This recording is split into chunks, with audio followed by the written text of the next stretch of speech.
Di serê de li Amedê li hemû bajarên Bakurê Kurdistanê amadekariyên hilbijartinê berdewam dike. Ji hilbijartinê re 2 rojmane û gelek kes êdî dizanin dengê xwe didine kîjan partiyê. Yek ji van kesan jî Mihemed Dalgiç e. Ew li Amedê xwediyê kanaleke lokal a televizyonê ye. Navnîşana dengê wî jî AK Parti ye. Heftê Hezîran jî raya xwe çûmsan doxwajim raya xwe da AK Partiye.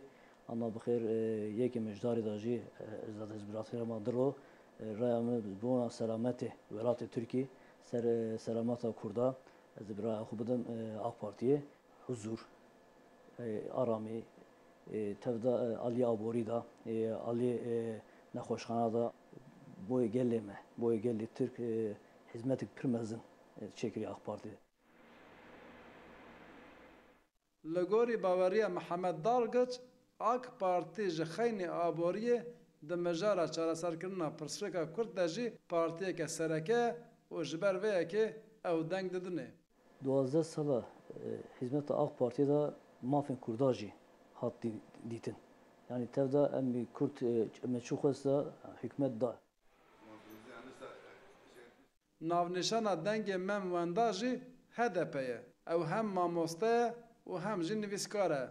Li ser matematîka Kurdî dixebite. Li gorî baweriya Mem Wenda encaq HDP dikare pirsgirêka Kurd çareser bike. Heftê Hezîranê raya xwe dengê xwe mida HDP û ez ê yekê mijdarê dîsê dengê xwe bidim HDP.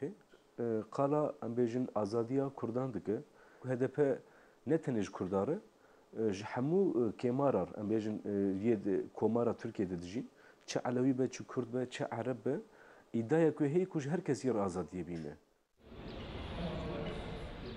Li gorî nivîskar Mem Wenda AK Parti tenê Kurdan dixapîne û ne ji dile. AK Parti hesabê tu xetayê xwe nedaye, hesabê tu şaşiyê xwe nedaye.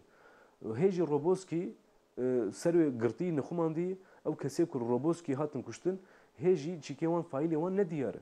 Xeyalê xwe nebaş tu bêj ez ê bi Kobanî wê bikeve em naxwaz Kobanî destê Kurdan bimîne. Baş e têkeve destê kê? Ew der Kurd e. Ew der birayê min in. Çima ne destê wan de? Gavak ew heqaretê li wê derê dike. û dijî wê derê dixebite bi vê nevê me birîndar dike me deşîne.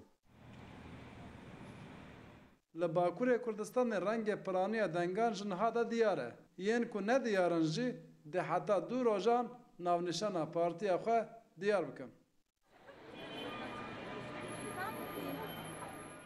Mem Wenda û Mihemed Dalgiç ji 2 pîşeyên cuda ne û wê dengê xwe bidin 2 partiyên cuda.